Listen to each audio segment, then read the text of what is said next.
И с удовольствием передаю слово госпоже Натали Ямб, бывшему министру бюджета Республики Кот-д'Ивуар и известному далеко за пределами своей страны экономисту, аналитику и мыслителю. Je souhaite en premier lieu remercier les autorités russes et la Team Afrique pour m'avoir permis de venir exprimer mon point de vue, celui de mon parti et celui du professeur Mamadou Koulibaly, candidat à l'élection présidentielle de 2020 en Côte d'Ivoire, sur la souveraineté, sur les valeurs africaines, sur les urgences de développement en Afrique et le rôle que la Russie peut y jouer. Parler d'identité africaine est une chose aisée, car l'identité et les valeurs des Africains ne sont pas différentes de celles du reste de l'humanité. Nous avons les mêmes sentiments de solidarité, de compassion et les mêmes aspirations à la liberté, à la dignité, à la justice et à la propriété. Pourtant, force est de constater que, après l'esclavage, après la colonisation, après les pseudo-indépendances, on ne nous a reconnu que le droit d'être libre, mais seulement au sein de l'enclos français. L'Afrique francophone est encore aujourd'hui, en octobre 2019, sous le contrôle de la France. Cela remonte à 1984, lorsque les puissances coloniales se sont réunies à Berlin pour se partager l'Afrique, sans que les Africains aient leur mot à dire.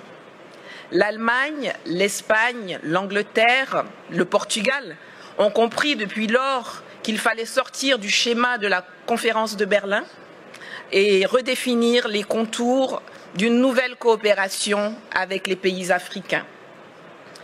Pas la France, qui avance sans bouger, en portant des masques et qui considère toujours le continent africain comme sa propriété.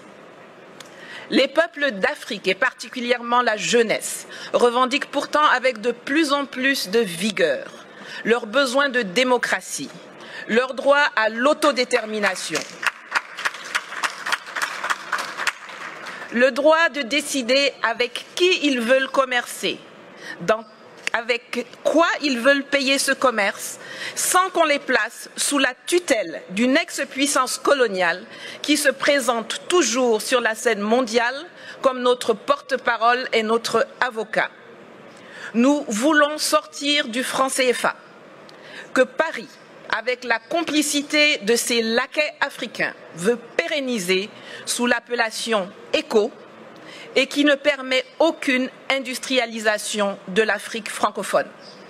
La conquête de notre souveraineté monétaire est capitale, car la seule stabilité que le franc CFA garantit aux pays qui l'utilisent sont la mauvaise gouvernance, la pauvreté et la corruption. Nous voulons le démantèlement des bases militaires françaises, qui, sous le couvert d'accords de défense bidons, ne servent qu'à permettre le pillage de nos ressources, l'entretien de rébellions, l'entraînement de terroristes et le maintien de dictateurs à la tête de nos États.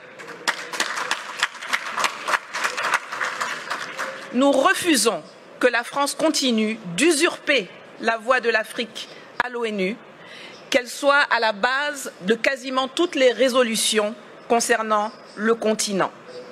Les pays d'Asie ont appris à commercer avec les investissements directs étrangers, alors que nous, on nous saoule avec l'aide publique au développement. Résultat, aujourd'hui, eux, ils sont BRICS et émergents, et nous, nous sommes des mendiants qui sommes très fiers d'être qualifiés de pays pauvres très endettés.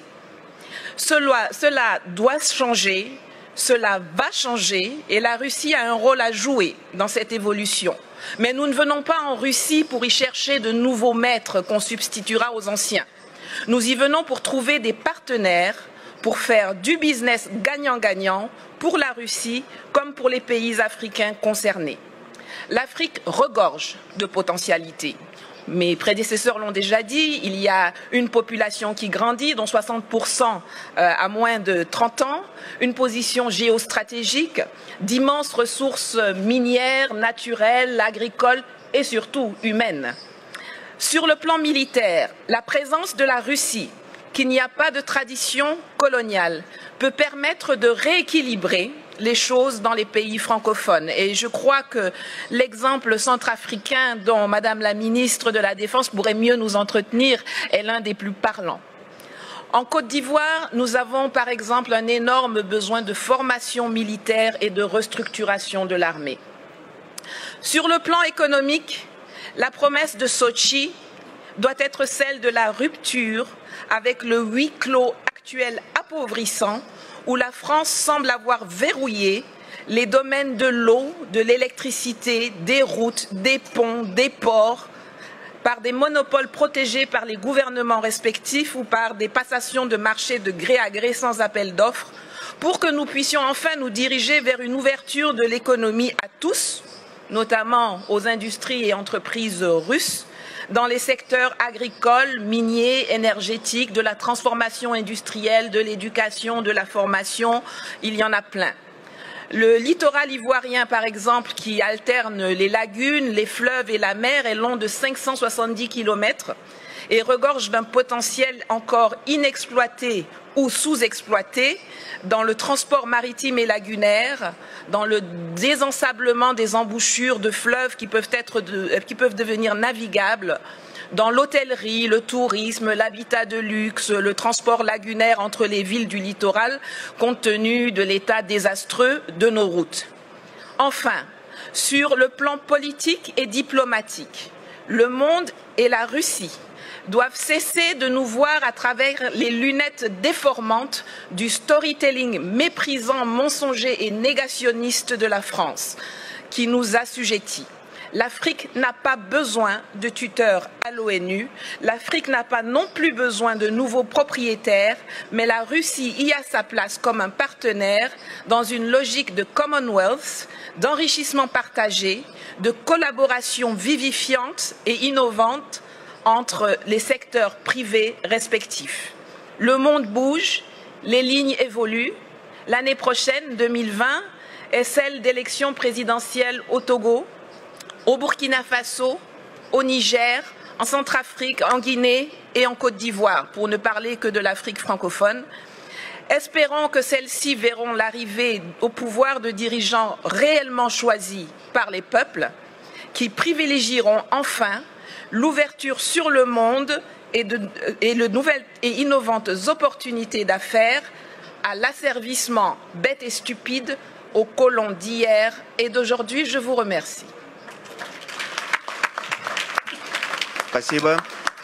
Я хочу отдельно отметить, поскольку в зале находятся иностранные журналисты, французские, американские, что одна из главных традиций мероприятий, которые проходят в нашей стране и в частности здесь, это полная свобода, открытость, отсутствие цензуры, и спикеры свои выступления не согласовывали, поэтому здесь можно насладиться настоящей свободой слова. Я это говорю как журналист, потому что знаю, какие бывают с этим проблемы в странах далеко за пределами России. Здесь вы видите полную палитру ярких красок и соответствующих заявлений, но я точно могу согласиться с госпожой Ямб в том, что у России действительно, как она отметила, нет никакого негативного, такого колониального опыта взаимоотношений с африканскими государствами. Мы единственная мировая держава, которая ничем себя не запятнала за многие-многие годы сотрудничества с странами африканского континента. В этом, конечно,